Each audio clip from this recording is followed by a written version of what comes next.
Hey, John. Hey, Alicia. Welcome to Right Fucking now. No. Now.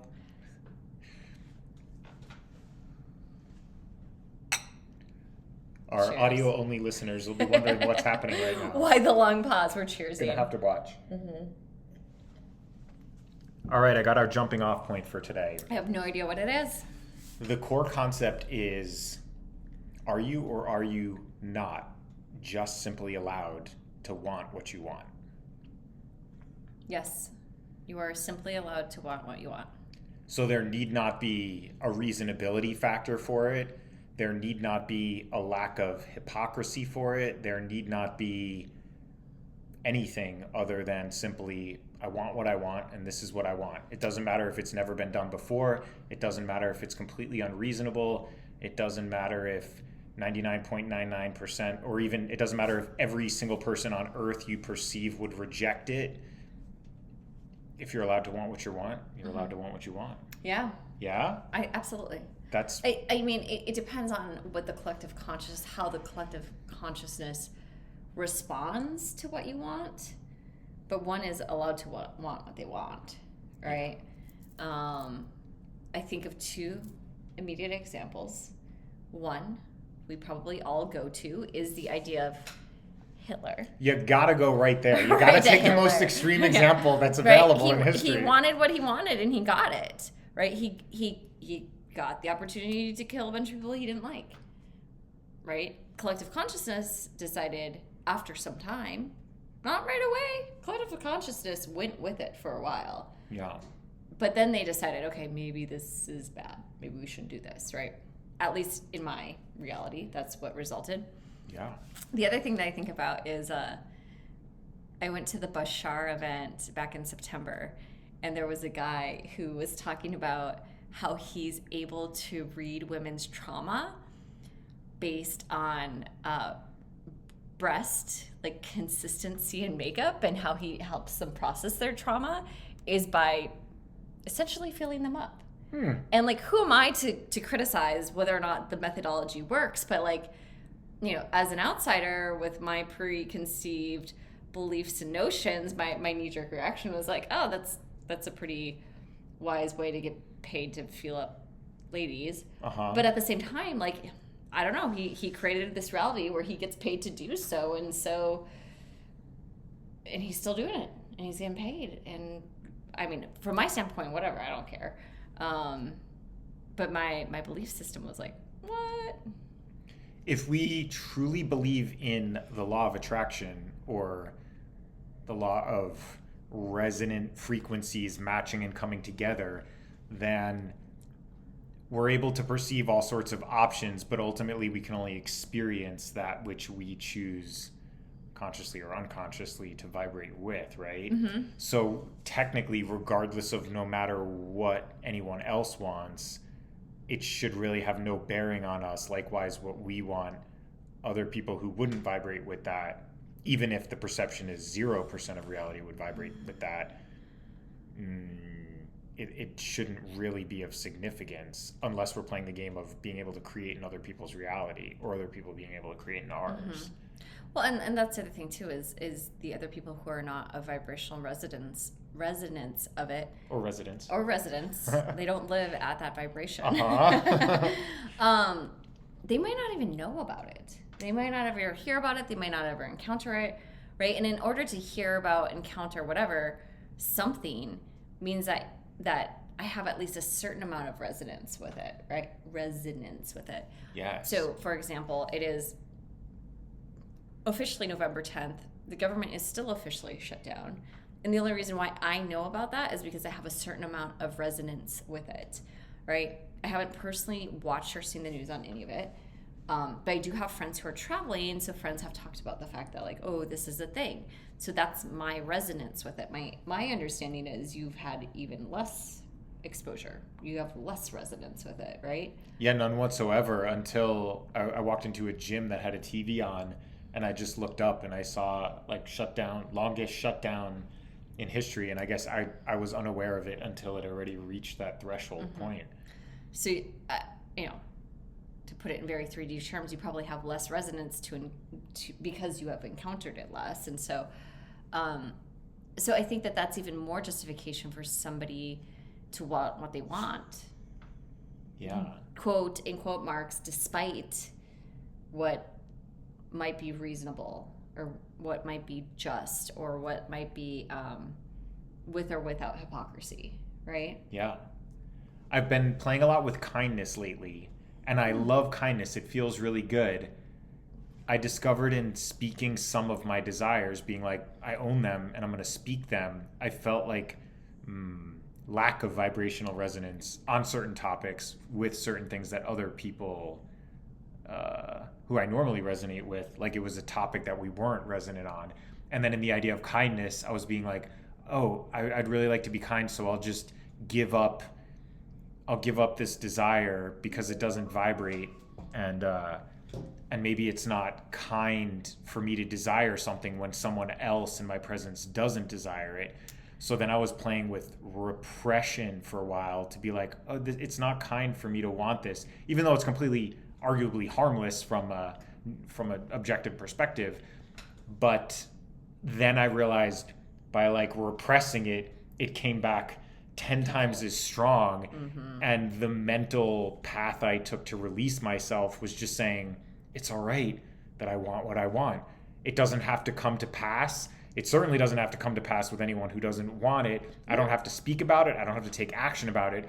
But the fact that I can think on some topic and it just feels really, really emotionally good to think on that topic, that's like okay that I can have a topic that feels good to think about.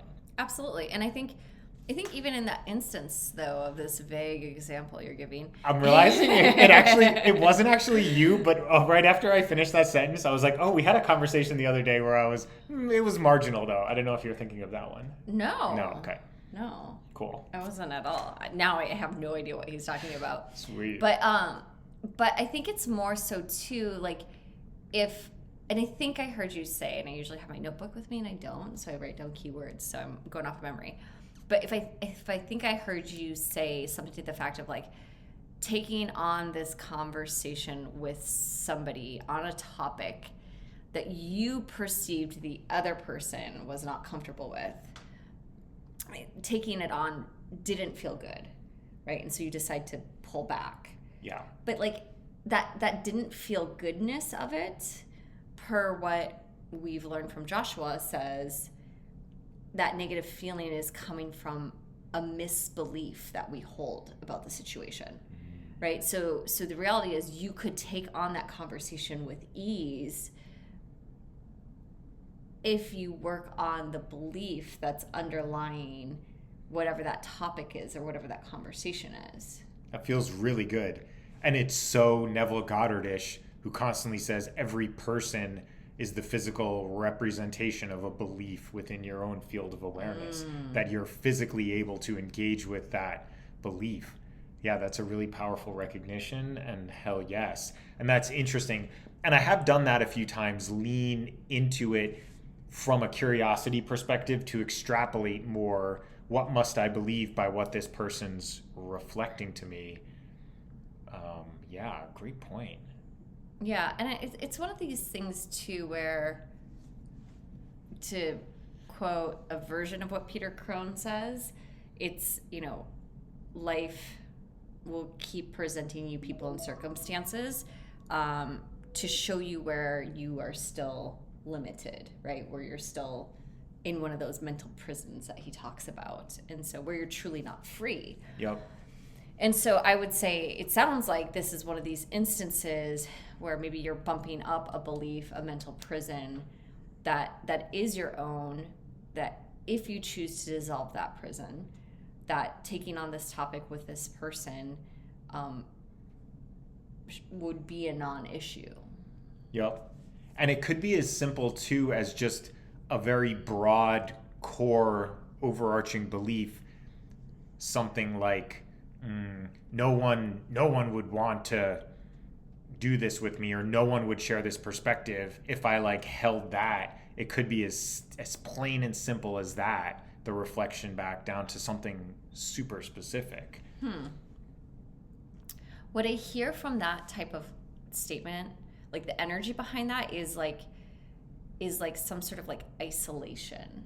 Like I'm completely alone in this perspective or this belief, right? Whereas if I go to A Course in Miracles or Conversations with God or a lot of our other teachings, right? Like we truly never are alone, right? And if you have the idea, Bashar says, if you have this idea that there is somebody else who has the wanting of the idea as well, there's somebody else who's asking for that idea.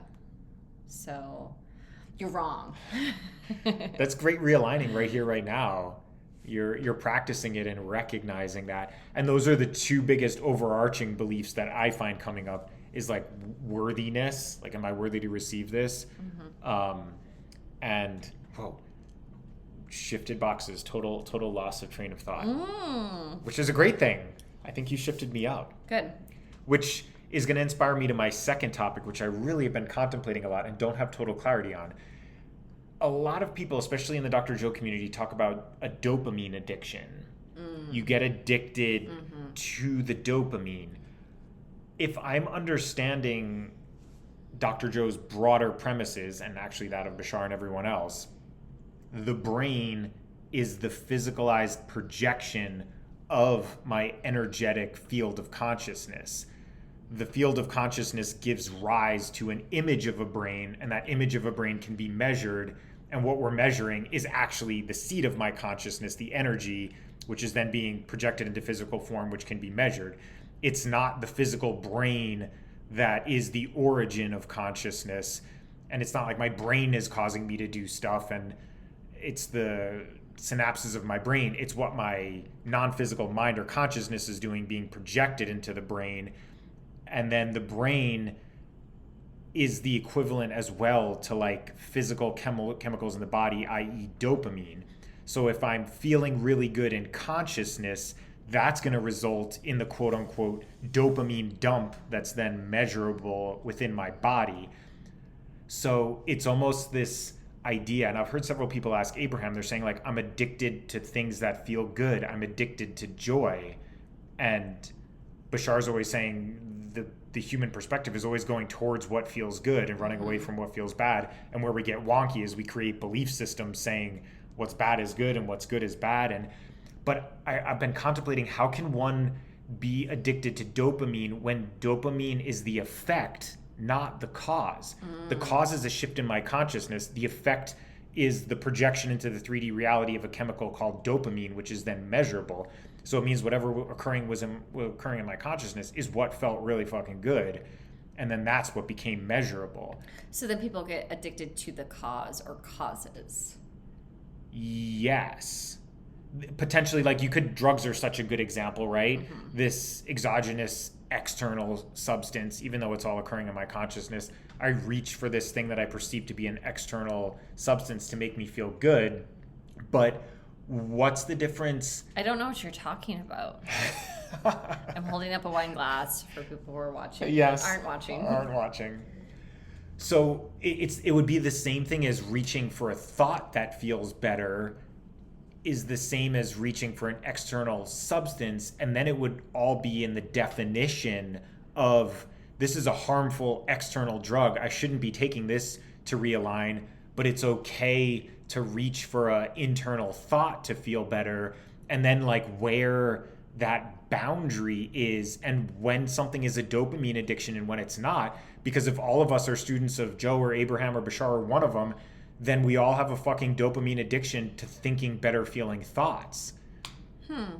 And then if we're addicted to feeling better feeling thoughts, where does it cross the threshold where it's no longer, or I'm addicted to running, or I'm addicted to drinking water when I'm really thirsty? Like, when does that threshold get crossed? Wow, there's a lot there. So first of all, there's the brain, right, and the physical representation of consciousness, but everything in physical reality is a physical representation of consciousness. Yes. But yes, certain people tend to associate the brain as like the more dense representation of consciousness. So within the brain produces dopamine, right, which is an output from the brain. And so when people say that they are addicted to dopamine is the reward, right? I'm so sorry. So that reward is caused by potentially a variety of different causes, right? And at what point is something an addiction? The point at which something is an addiction is when it becomes a negative interference, right? It's keeping someone from something else, right? That's my understanding of the idea of addiction. Yeah. It's keeping someone from something else, whether it's something that they want to do, whether it's a responsibility that they have, responsibility in quotes, right? And so the process of chasing the cause that causes the dopamine becomes an interference, then, quote, it's an addiction based on my current understanding of reality, right? So I guess it comes down to the definition of what's an interference. I don't know. Yes. And then who's capable of defining an interference? The idea of, obviously, the individual consciousness itself could identify within itself, this pattern isn't benefiting me. But I question how someone from the external world could identify an addiction in someone else. It would be like projecting what they perceive their own limits are onto someone else's behavior, and then I think it to talk in really 3D terms, it comes down to somebody isn't fulfilling, quote, responsibilities, right? So a responsibility of a parent, feeding, clothing, sheltering their child, right? If a child is not fed, clothed, sheltered, a small child, not a 26-year-old child, but an infant or even a toddler or even a 12-year-old, right? Yeah. It's our definition of responsibility placed on that parent, right? And then therefore they are not fulfilling that responsibility. There's that interference. And so again, it all comes down to beliefs and structure around that. But maybe at the end of the day, it ultimately comes down to the individual's experience of that kind of system of beliefs. Yeah. Right? Does the parent who's addicted feel guilty? And yet the dopamine is so good that they keep chasing whatever the source of the dopamine is. Yeah. Or, does the parent feel totally fine? They don't feel any responsibility and or guilt. No judgment, whatever. And so therefore, they would define it as not an addiction because they don't feel guilt. I don't know. Yeah, that's probably a little bit more of a extreme example, because I agree, most of the collective consciousness would say you need to care for your kids to some extent if they're unable to care for themselves. But take more of an example, let's say running. I've heard a few people toss the phrase exercise addiction, and the exerciser might say, I exercise 2 hours a day because it feels so good, and when I'm out of alignment, I can go for a run. I have belief systems that says it's pumping my blood, I'm oxygenating myself, it's upregulating my genes, it's giving me an opportunity to take in the beautiful world. But someone else from the outside might say, 2 hours is too much. You have a responsibility to, say I'm your partner, and you have a responsibility to be with me for one of those 2 hours instead of out making yourself feel good, and attempting to find where the dopamine addiction would start in a relatively harmless, but it's all in the definitions and perceptions of those. 100%. But I hear this dopamine addiction tossed around so much by people looking at others, and I've been so curious to be how, first of all, how can you be, it's not really a dopamine addiction, it's an addiction to good feeling consciousness. Am I losing it? No, you're there. But I think it is maybe addiction is the individual's experience, right? Of this thing feels good until right? Until there's this point of diminishing return, right? And sure, somebody can from the outside point out, I'll get to my diminishing return examples in just a minute, but somebody from the outside can think that point of diminishing return is a different point than the person who is individually experiencing it. Yep. So my silly everyday example of it that's recently popped up in my reality since September was I was on a flight and I was sitting next to this really cute couple, and they were playing on the screen on the seat back this game called 2048. And I had seen it, but I had never like seen it played. And they were so sweet. We're super delayed. And so they were like teaching me how to play the game. And I totally have been addicted to it. And I use the term addicted because there are times where I'm playing this stupid game, right? Because I'm like on a call and it's like boring and I'm playing this game. And then the call ends and then I keep playing this game. And it's like, I really should get to those emails or go move that laundry or whatever. I'm still playing this fucking game because on the one hand, it's gratifying. But on the other hand, because maybe that's the dopamine hit, I don't know, you're making multiples of 2. It's so fucking awesome. But on the other hand, then I'm starting to feel guilt.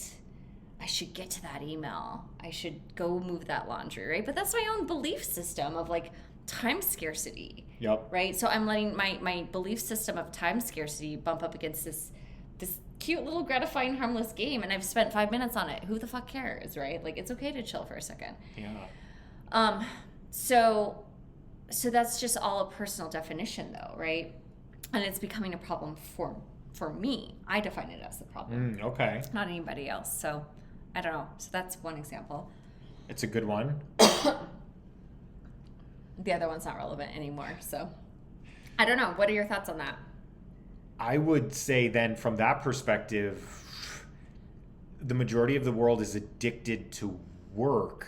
Not in that they're workaholics, in that the gratifying dopamine hit they get is money every Friday, and they go into a disordered state of doing something they don't want to do, being unhappy 40 hours a week, being a monkey pressing a lever to get a paycheck every Friday. That seems like the biggest dopamine addiction Amen. That I could conceive of. And some of these other things are like, what a huge disorder. Your whole fucking life is a disorder if you're working doing something you don't want. And likewise, let's go Dr. Joe, which I personally, my belief system thinks it's beautiful. I know a lot of people who do coherence healings. What a beautiful idea. You're like changing the lives of someone else and healing them. At what point does healing people become a dopamine? You're obviously getting a fucking dopamine hit from healing people. Why is healing people an acceptable dopamine hit, but healing people 2 hours a day, but going for a run 2 hours a day, maybe, well, you have an exercise addiction versus you have a healing addiction. Like, I think I'm just showing myself it's really an individual game at the end of the day. And in this like inverted world we chose to start with, because it's a beautiful starting point, the whole like work model is the biggest dopamine addiction I could conceive of. Well, and I don't know if it's a work addiction. Maybe is as money in addiction. As in the dopamine is the outcome, right? Well, I think it goes deeper than work. It could be like security addiction, right? Like they are bound to this idea of like, I need to make sure that I have enough money to provide security, right? Yep. Shelter, food, whatever. So it's an interesting idea, and I do think that it does become hyper personal, hyper personal, right? And we talk about those people who are like high functioning alcoholics. Well, if they're quote a high functioning alcoholic, they're functioning, they're doing it, right? So okay. If they don't perceive, if the drinker doesn't perceive they have a problem, and they're happy and feeling good, like this is the same thing. A coherence healing, going to work, or drinking a beer, like all of them make me feel really good. So, or give an outcome that feels really good, but I don't enjoy the process. Like, I like that maybe we didn't reach a full-on conclusion of this, other than it's really hyper-individualized and it's up to each individual. Well, and it's up to the individual for them to define their experience, right? Yeah. And maybe how an individual can pause and say, do I have an addiction, is to look at their manifested reality. What is in their physical environment? Do they like it? Are they happy with it? Is it what they want? Are there some things that, I'm still expanding, no big deal? Or are there some things where it's like, fuck, this fucking sucks. My mail is so stacked up. I have a procrastination addiction, right? Whatever, like, taking sure a current measurement of right now, what's happening in my physical environment, to ask, like, do I have an addiction to anything? Is my 2048 game preventing my life from functioning? It's not. So I'm going to say not an addiction, other than the mental stress that I put on myself. Yes. I should really stop this game and go do something, quote, productive, right? But yeah, at the same time, there's a certain level of gratification. And you gotta, I always come back to this core premise. You gotta do something during the day, even if you're choosing to do nothing, to sit and meditate. Like, we have this beautiful opportunity for however many hours a day that we are awake to engage with something. And when I step back again, it's almost like if you engage with anything, then it has the potential to be anything and everything. And you're like, well, I get up and pee. Well, you have a pee addiction. Like, right? I pet my dog and feed them. Well, you have a dog addiction. Like, it just, I can't find anything in this scale that really would be a hard and fast rule or a recognition. And when I think about like drugs, for example, lots of times, or any other escapism thing, people oftentimes are using an external tool to escape some other part of their reality. And so there's a feeling of relief in it, right? But the feeling of relief itself is not fundamentally a bad feeling. In fact, every time I do have to pee and I hold it and I'm on the plane and I'm waiting for people to deboard, like, just grab your fucking suitcase and get off the plane so I can go pee, right? In that moment that I get to pee, right? The amount of like angst or whatever it is, impatience, is also equal to the amount of relief that I feel. Yeah. Right? And so I guess same for people who use drugs, right? If they're using if this is not the only reason why people use drugs, but if somebody is using a drug in response to an angst, agitation, a fear, or whatever, and then they feel relief, I wouldn't say that that's necessarily an addiction. Yeah. Otherwise, I am addicted to peeing. Yeah. Or feel the angst of not having enough money, and then the relief of going to work all week, and the relief of getting the paycheck at the end of the week. Oh, thank God I got my money. And yeah. It's all beliefs. Yeah. Fundamentally, at the end of the day. And beliefs are just... thoughts you keep thinking. Yes, thoughts you keep thinking. I didn't know if there was a hidden thing. I was like, is it as simple as it is? Beliefs are just thoughts you keep thinking. Yeah. Beautifully said. There you go. Thanks for engaging on these two topics. And I see a connection between them as well. I don't know if you do, but yeah, say more. Let's tie the bow on the package.